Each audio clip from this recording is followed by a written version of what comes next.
continuer à m'assurer qu'il s'accote bien au fond tout le long. Puis je vois que quand j'ai collé, j'ai fait attention pour qu'il y ait trop de colle qui dépasse, mais on a dépassé pareil. Là, j'ai toujours le choix de venir essayer d'enlever un peu de colle. Enlever un peu de colle de ce joint-là ici. Là. Le best c'est de ne pas trop en avoir qui dépasse. Sinon, mais tu peux aussi aller juste donner un coup de papier sablé ou un coup d'X-Acto sur le fond de ta pièce de bazin ici pour être sûr qu'elle est bien s'accoter. Là, si tu vois, là, le contact n'est pas bon. Là, le contact n'est pas bon du tout. Il ne faut pas laisser ça de même. Ça bouge. Là. Et ça, c'est moins bon. Là. Ce que je vais faire, c'est que je vais venir enlever un peu de cochonnerie dans le fond.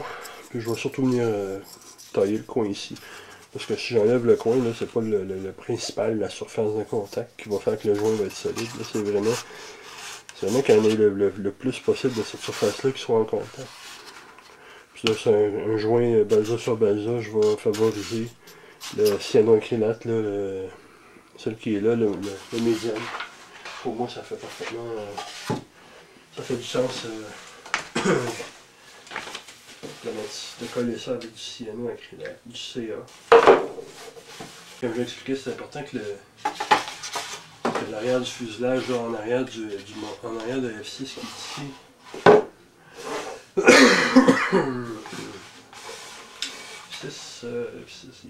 F6, comme ça, l'arrière de F6 sur mon plan qui est ici, ça s'en va en rétrécissant. Là, il faut faire attention pour que l'angle soit bon des deux côtés, parce que ce qui arrive, c'est que si c'est pas fait comme il faut,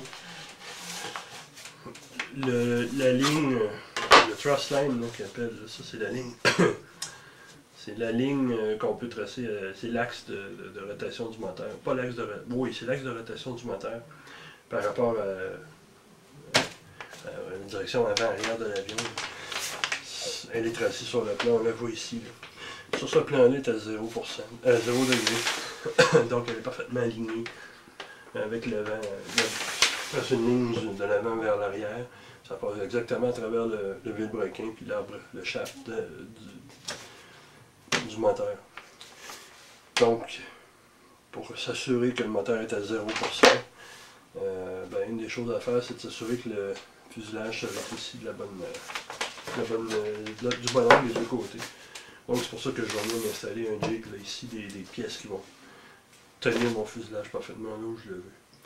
L'autre chose que ça peut influencer aussi, c'est que éventuellement on va venir attacher, maintenant ici dans ces trous-là, c'est une pièce de bois qui va là, c'est mon stabilisateur, c'est mon gouvernail de profondeur en arrière de l'avion, sur lequel vont être collés mes gouvernails de direction.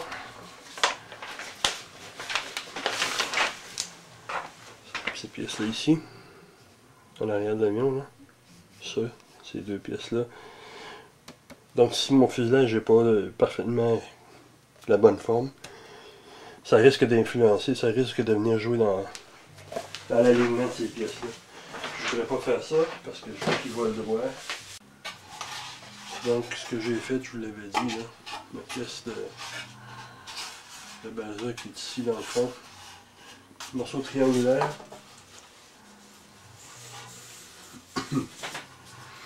Morceau triangulaire, j'ai coupé sur mes scie anglais. Je me suis assuré que j'avais une bonne surface de contact des deux côtés. Je suis venu coller dans le fond avec mon CA. Colle instantané. Ça fait à peu près. Ça fait 2 minutes à faire. J'ai simplement enlevé un peu de morceaux de bois avec mon couteau et avec un peu de papier sablé. Puis tout de suite j'ai une bonne surface. Donc je l'ai collé.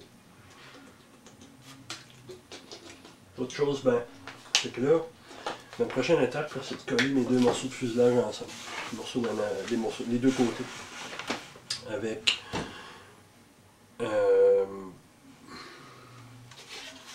par-dessus ce que j'ai déjà commencé ici. Fait que là, ce que je fais, là, c'est pas compliqué. Fait qu'avant de le coller, avant de commencer à mettre de la colle, pour mélanger de la colle puis du machin, ce que je fais, c'est que je fais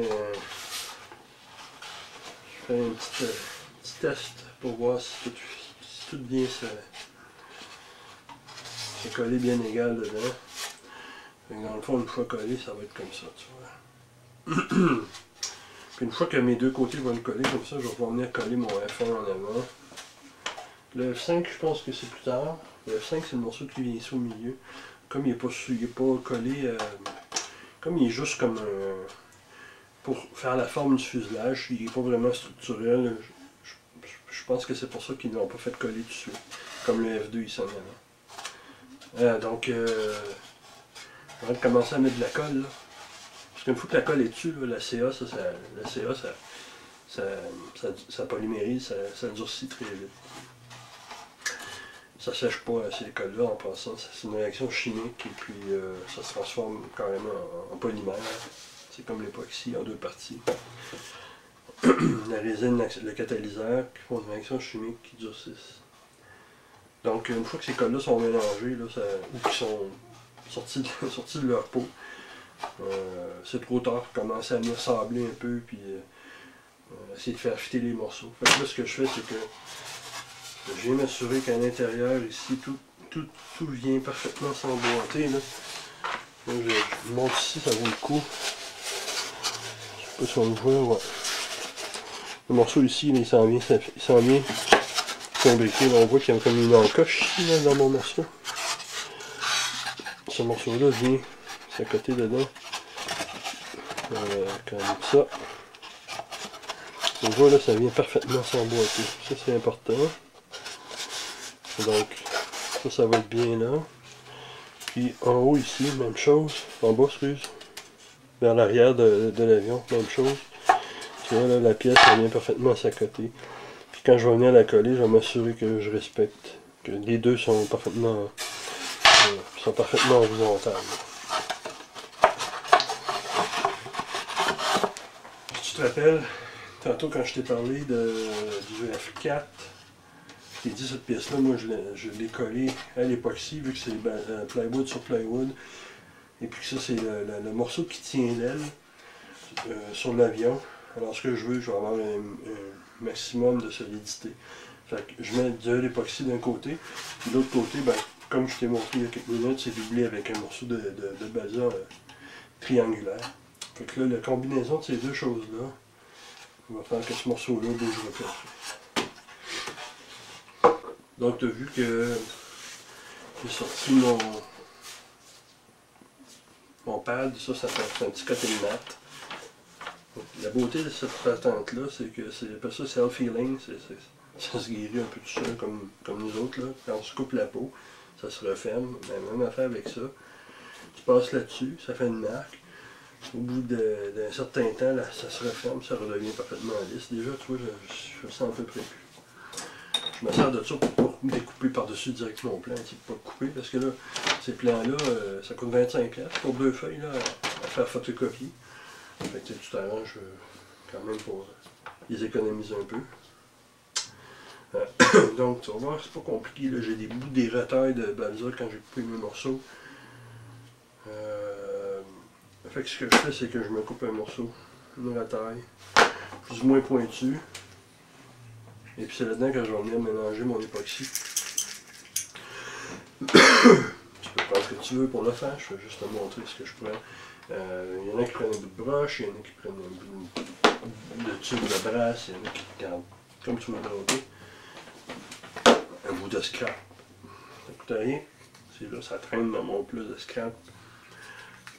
Fait que tu mélanges une partie égale de chacun. Donc tu as un durcisseur, puis tu as la résine. Donc l'époxy, ça vient comme ça en deux. Une fois qu'ils sont mélangés, ben, c'est une réaction qui se passe. Ça catalyse, ça polymérise. Donc ça se transforme comme en un plastique. Je sais pas que c'est marqué époxy 12, ça c'est de la 12 minutes. L'époxy, tu en as de différents types qui durcissent à différents intervalles. Si ça t'intéresse, je ne dois pas pour me demander des informations. Il y en existe des tonnes sur internet à ce sujet-là. Souvent en anglais, mais quand même.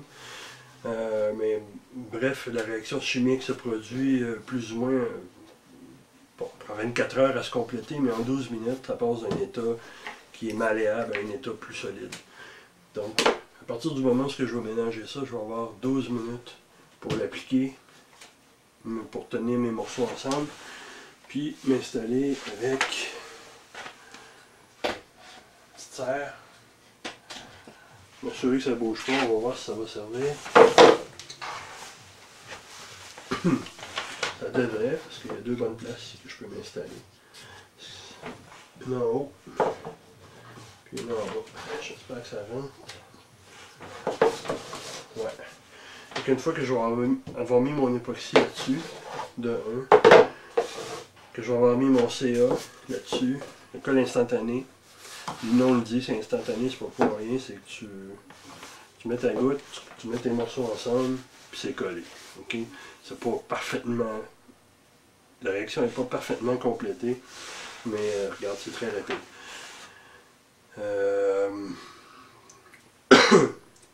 Donc une fois que tu as mis tes colles, tu mets tes morceaux ensemble.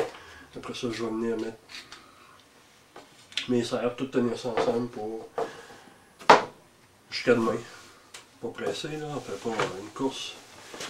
Je pourrais dire peut-être une demi-heure, on verra. Non, jusqu'à demain. Ça pourrait être une demi-heure, mais je préfère demain.